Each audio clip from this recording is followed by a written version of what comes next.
എല്ലാവർക്കും +1 ഓൺലൈൻ ക്ലാസ്സിലേക്ക് സ്വാഗതം. വിഷയം കെമിസ്ട്രി ആണ്. 1-2 യൂണിറ്റുകൾ തുടങ്ങിയിട്ടുണ്ട്. So let us start with the third unit, the classification of elements and the periodicity in properties. Already you studied about the classification of elements in the previous year, that is in the 10th standard. You already studied how the elements are classified, the periodic properties, etc. in 10th standard. So now we also have to study the same concept but in an elaborate manner. That is only difference. അപ്പോൾ 10th ക്ലാസ്സിൽ നിങ്ങൾ already periodic ടേബിളും അതിന്റെ ക്ലാസിഫിക്കേഷനും periodic properties എല്ലാം നിങ്ങൾ പഠിച്ചിട്ടുള്ളതാണ്. സ്റ്റേറ്റുകാർ first ചാപ്റ്ററിലും CBSE-കാര് 4th ചാപ്റ്ററിൽ ഇത് detail ആയിട്ട് പഠിച്ചതാണ്. സോ നമ്മളത് ഒരു അല്പം കൂടെ ഒന്ന് ഇലാബറേറ്റ് ചെയ്ത് പഠിക്കുമ്പോൾ നമ്മുടെ ഈ വർഷത്തെ പരിപാടി തീരും. അപ്പോൾ ആദ്യ സെക്ഷൻ എന്ന് പറയുന്നത് ക്ലാസിഫിക്കേഷൻ ഓഫ് എലമെന്റ്സ് ആണ്. നിങ്ങൾക്കറിയാവുന്നതുപോലെ ഏകദേശം 1800 കാലഘട്ടം എത്തിയപ്പോൾ 31 എലമെന്റ്സ് 1800 കാലഘട്ടത്തിൽ ഏകദേശം 31 എലമെന്റ്സ് മാത്രമേ അറിയപ്പെടുന്നുള്ളായിരുന്നു. ഒരു 1865 ആയപ്പോഴേക്കും അതിന്റെ എണ്ണം 63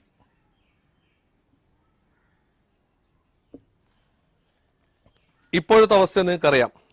ഏകദേശം 114 എലമെന്റ്സ് ഇപ്പോൾ അവൈലബിൾ ആണ്. കൂടുതലുണ്ട് എന്നറിയാം. ഈ 114 തന്നെ ഭൂരിഭാഗം എലമെന്റ്സും മാൻമെയ്ഡാ, മനുഷ്യ നിർമ്മിതമാണ്. അപ്പൊ ഈ എലമെന്റ്സിനെ എന്തിന് വർഗീകരിക്കണം? അതാണ് നമ്മുടെ ആദ്യ സെക്ഷനിലെ കൺസെപ്റ്റ് വരുന്നത്. എന്തിന് എലമെന്റുകളെ വർഗീകരിക്കണം? ഇപ്പൊ ഫോർ എക്സാമ്പിൾ ഒരു +1 നിങ്ങളിപ്പോ 40 കുട്ടികളുണ്ടെന്ന് വെക്കുക. ഞാൻ ഈ 1 മണിക്കൂർ പഠിപ്പിക്കാനുള്ള കാര്യം നിങ്ങൾ ഓരോരുത്തരെയും ഓരോ മണിക്കൂർ വീട്ടിൽ വന്ന് പഠിപ്പിക്കുകയാണെങ്കിൽ നിങ്ങൾ 40 പേരെ പഠിപ്പിക്കാൻ എനിക്ക് 40 മണിക്കൂർ വേണം.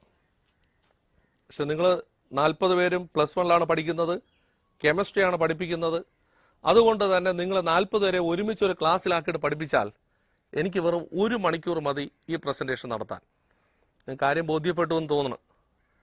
അതായത് 40 മണിക്കൂർ ഞാൻ ഓരോരുത്തരെയും പ്രത്യേകം പഠിപ്പിക്കുന്നതിന് പകരം നിങ്ങൾ ഒരു ക്ലാസ്സിൽ ഒരുമിച്ചിരുത്തി പഠിപ്പിക്കുകയാണെങ്കിൽ എനിക്ക് 1 മണിക്കൂർ കൊണ്ട് ആ കാര്യം നിങ്ങളുടെ മുന്നിൽ പ്രസന്റ് ചെയ്യാൻ പറ്റും.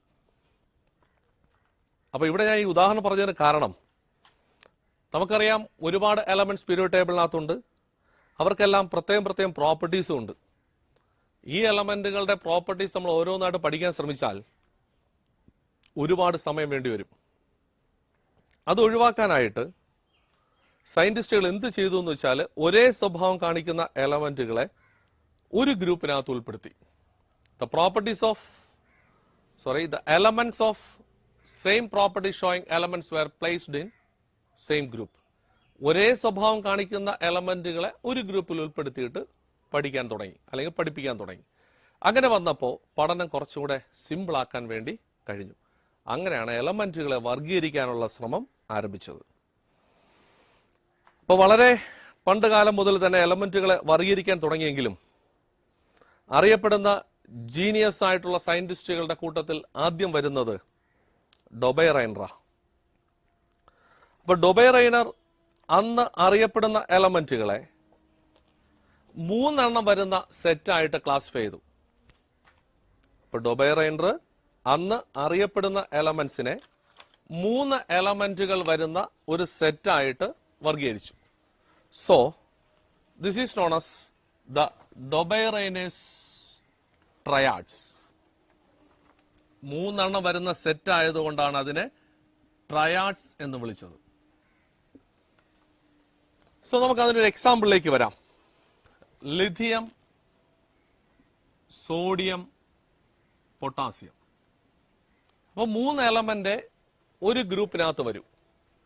അതുകൊണ്ടാണ് ട്രയാഡ് എന്ന പേര് വന്നത്. അപ്പോൾ നമുക്ക് ആ 3 എലമെന്റ്സ് ഒന്ന് നോട്ട് ചെയ്യാം. Lithium, sodium, potassium.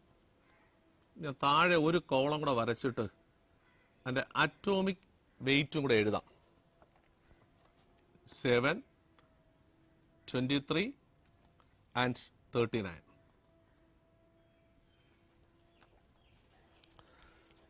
So Dobereiner arranged the chemically similar properties showing elements in a set of 3. അപ്പോൾ ഡൊബെറൈനർ ഒരേ സ്വഭാവം കാണിക്കുന്ന 3 മൂലകങ്ങളെ ഒരു സെറ്റായിട്ട് ഉൾപ്പെടുത്തി. The elements are lithium, sodium, potassium. And the atom mass are 7, sodium 23 and potassium 39. Okay. So this is the law of triad. That is, if we arrange the elements in the increasing order of their atomic mass, okay, the triads includes lithium, sodium and potassium. And he arranged the elements in the increasing order of their atom mass. Here it is 7, 23, 39. So Dobereiner arranged the elements in the increasing order of their atomic mass in a set of 3. And he said that the atomic mass of the middle element is the average of first and last element. Okay? മധ്യത്ത് വരുന്ന എലമെന്റിന്റെ atomic mass എന്ന് പറയുന്നത് ആദ്യത്തെയും അവസാനത്തെ, കാര്യം 3 പേരേ ഉള്ളൂ അതിനകത്ത്, അതാണ് ട്രയാഡ് എന്ന് വിളിച്ചത്. അതിലെ ആദ്യത്തെയും അവസാനത്തെയും എലമെന്റുകളുടെ അറ്റോമിക് മാസിന്റെ ആവറേജ്. ഇപ്പൊ നമുക്കറിയാം 7 + 39 ആവറേജ് ആകുമ്പോൾ by 2 is equal to 46. 39 + 7 46 by 2 is equal to 23. അതാണ് ഈ മധ്യത്ത് വരുന്ന എലമെന്റിന്റെ അറ്റോമിക് മാസ്. അപ്പോൾ he said that the atomic mass of the middle element is that is 23, is the average of the first and last element. First element the atom mass is 7, the last element the atom mass is 39, and the average is 46 by 2 is 23, and which is equal to the atom mass of the middle element. Okay, that is about the Dobereiner's law of triads. And the second set example is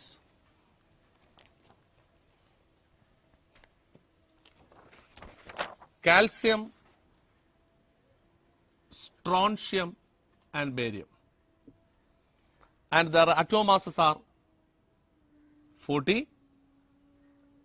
88 and 137.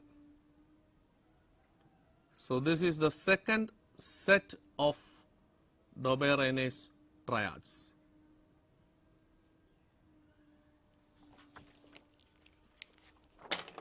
If you examine the average of first and last element, that is 40 plus 137 by 2, that is 7, 7, 1 by 2 is equal to 88.5, which is nearly equal to 88. That means here there is a slight variation in the atom mass of the middle elements. ഇവിടെ 88.5 വന്നു, ഇവിടെ 88 എന്ന് പറഞ്ഞാൽ മധ്യത്തിൽ വരുന്ന element atom mass ഇതിന്റെ average ആയിട്ട് consider ചെയ്യുമ്പോൾ ഒരു ചെറിയ വേരിയേഷൻ വന്നു. ദാറ്റ് മീൻസ് ഡൊബെറൈനർ പറഞ്ഞ ലോയിൽ നിന്ന് വയലേഷൻ തുടങ്ങി എന്നർത്ഥം. സോ നമുക്ക് മൂന്നാമത്തെ സെറ്റ് എക്സാമ്പിളിലേക്ക് പോവാം. And the third set includes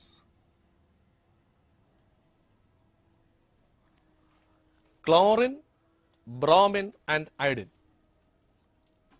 Chlorine, bromine and iodine. And their atom mass are 36.5, 80 and 127.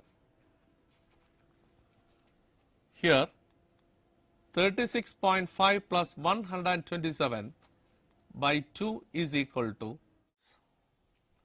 163.5 by 2 is equal to 81.75. That means there is a difference in the value of these two. That means there is a violation what Dobereiner said. അപ്പോൾ ഡൊബൈറൈനർ പറഞ്ഞു മധ്യത്ത് വരുന്ന എലമെന്റിന്റെ atomic mass മറ്റ് രണ്ട് എലമെന്റുകളുടെ atomic മാസിന്റെ average ആണെന്ന് പറഞ്ഞു. പക്ഷെ ഇവിടെ എടുത്തപ്പോൾ 80 വന്നു, ആവറേജ് എടുത്തപ്പോൾ 81.75 വന്നു. ദാറ്റ് മീൻസ് ഡൊബൈറൈനർ പറഞ്ഞ ലോയ്ക്ക് വയലേഷൻ സംഭവിച്ചു അല്ലെങ്കിൽ വ്യതിചലനം സംഭവിച്ചത് കൊണ്ട് ഇത് എന്ത് ചെയ്യപ്പെട്ടു? ഈ ലോ പിന്തള്ളപ്പെട്ടു. അങ്ങനെ ഡൊബൈറൈനേഴ്സ് ലോ ഓഫ് ട്രയാഡ് എന്ത് ചെയ്തു? പരാജയപ്പെടുന്നു. അങ്ങനെ അടുത്ത ക്ലാസിഫിക്കേഷൻ ആയിട്ട് വന്ന വ്യക്തിയാണ് ന്യൂലാൻഡ്. ന്യൂലാൻഡ് പുതിയ ഒരു നിയമമായിട്ടാണ് കടന്നു വരുന്നത്. The law is the Newlands law of octaves. Newland's law of octaves. അഷ്ടക നിയമം എന്ന് പറയും. എന്താണ് ന്യൂലാൻഡ്സ് ലോ ഓഫ് ഒക്ടേവ്സ് പറയുന്നത് വെച്ചാൽ, if the elements are arranged in the increasing order of their atom mass, the properties of the eighth element is the repetition of the first element, just similar to that of the octaves of a musical note. അതായത് എലമെന്റുകളെ അവയുടെ atomic മാസിന്റെ increasing ഓർഡറിൽ arrange ചെയ്യുമ്പോൾ 7 കഴിഞ്ഞ് 8ാമത് വരുന്ന മൂലകത്തിന്റെ സ്വഭാവം ഒന്നാമത്തെ മൂലകത്തിന്റെ സ്വഭാവത്തിന്റെ ആവർത്തനമായിരിക്കും. ഏതുപോലെ എന്ന് വെച്ചാൽ സംഗീതത്തിലെ സപ്ത സ്വരങ്ങൾ പോലെ. സംഗീതത്തിലെ സപ്ത സ്വരങ്ങൾ നിങ്ങൾക്കറിയാം. സ, രി, ഗ, മ, പ, ധ, നി. അപ്പൊ സപ്തസ്വരങ്ങളായി. പക്ഷെ നമ്മൾ അറിയാം സ, രി, ഗ, മ, പ, ധ, നീയിൽ നിർത്തത്തില്ല. സ, രി, ഗ, മ, പ, ധ, നി, സ. അപ്പം 1, 2, 3, 4, 5, 6, 7. 7 കഴിഞ്ഞ് 8ാമത് വരുന്നത് ഒന്നാമത്തേതിന്റെ ആവർത്തനം. That is the properties of the 8th element is the repetition of the properties of the first element. 8ാമത് വരുന്ന എലമെന്റിന്റെ സ്വഭാവം ഒന്നാമത്തേതിന്റെ ആവർത്തനം. ഏതുപോലെ? സംഗീതത്തിലെ സപ്തസ്വരങ്ങൾ പോലെ. ഇതാണ് ന്യൂലാൻഡ് തന്റെ ലോയിലൂടെ സ്ഥാപിച്ചത്. നമുക്ക് ആ കൺസെപ്റ്റിലേക്ക് വരാം. നമുക്ക് ആ മെമ്പേഴ്സ് ഒന്ന് മാർക്ക് ചെയ്യാം. So the members are lithium, beryllium, boron, carbon, nitrogen, oxygen, fluorine. 1, 2, 3, 4, 5, 6, 7. 7 കഴിഞ്ഞു. 8ാമത് വരുന്ന element that is sodium. That is the repetition of the properties of the first element. 7 കഴിഞ്ഞ് 8ാമത് വരുന്ന എലമെന്റിന്റെ പ്രോപ്പർട്ടി ഒന്നാമത്തേതിന്റെ ആവർത്തനമാണെന്നാണ് ന്യൂലാൻഡ് പറഞ്ഞത്. ഏതുപോലെ എന്ന് വെച്ചാൽ സംഗീതത്തിലെ സപ്തസ്വരങ്ങൾ പോലെ. 7 സ്വരം കഴിഞ്ഞ് 8ാമത് വരുന്ന സ്വരം ഒന്നാമത്തേതിന്റെ ആവർത്തനമായിരിക്കും. സോ നമുക്ക് മെമ്പേഴ്സ് കണ്ടിന്യൂ ചെയ്യാം. Magnesium, aluminium, silicon, phosphorus, sulphur, chlorine. Again 7 കഴിഞ്ഞു. 8ാമത് വരുന്നത് പൊട്ടാസ്യം, കാൽസ്യം. നമുക്ക് വേണമെങ്കിൽ അതിന്റെ അറ്റോമിക് മാസ് കൂടെ നോട്ട് ചെയ്ത് പോവാം. Lithium 7, beryllium 9, boron 11, carbon 12, nitrogen 14, oxygen 16, fluorine 19. Then sodium 23, magnesium 24, aluminium 27, silicon 29, phosphorus 31, sulfur 32, chlorine 35.5, potassium 39, and calcium 40. If you examine, you can easily find out that the elements are arranged in the increasing order of their atom mass. Okay, 7, 9, 11, 12, 14, 16, 19. That is the increase in the atomic mass. Atom mass in increasing order ലാണ് arrange ചെയ്തിരിക്കുന്നത്. 7 കഴിഞ്ഞ് 8ാമത് വരുന്ന element properties ഒന്നാമത്തിന്റെ repetition. അതുകൊണ്ടാണ് ഇത് നേരെ താഴെ എഴുതിയത്. വീണ്ടും atom mass ഇൻക്രീസ് ചെയ്യുന്നു. 23, 24, 27, 29, 31, 32, 35.5. 7 വീണ്ടും കഴിഞ്ഞു. 8ാമത് വരുന്നത് ഒന്നാമത്തിന്റെ ആവർത്തനം. So that means if the elements are arranged in the increasing order of their atomic mass, The chemically similar properties showing elements were present in same vertical column. After the seventh element, the eighth element shows the properties just similar to that of the first element. 7 എണ്ണം കഴിഞ്ഞ് എട്ടാമത് വരുന്ന എലമെന്റിന്റെ സ്വഭാവം ഒന്നാമത്തേതിന്റെ ആവർത്തനമാണ്. Just like the octaves of a musical note. ഏതുപോലെ? സംഗീതത്തിലെ സപ്ത സ്വരങ്ങൾ പോലെ. ഈലോയുടെയും പരാജയം എന്തെന്ന് വെച്ചാൽ അറ്റോമിക് നമ്പർ 20 ഉള്ള കാൽസ്യം, ഇപ്പൊ തെറ്റിദ്ധരിക്കരുത്, 40 എഴുതി 20 എന്ന് പറഞ്ഞതല്ല, അറ്റോമിക് നമ്പർ 20 ആണ്, ഇത് മാസ് നമ്പർ ആണ്. അറ്റോമിക് നമ്പർ 20 ഉള്ള കാൽസ്യത്തിന് അപ്പുറത്തോട്ടുള്ള എലമെന്റ്സ് ഒന്നും തന്നെ ന്യൂലാൻഡ്സ് ലോ ഓഫ് ഒക്ടേവ്സ് എന്ന നിയമം പാലിച്ചില്ല. അതോടുകൂടി ഈ ലോയും പിന്തള്ളപ്പെട്ടു.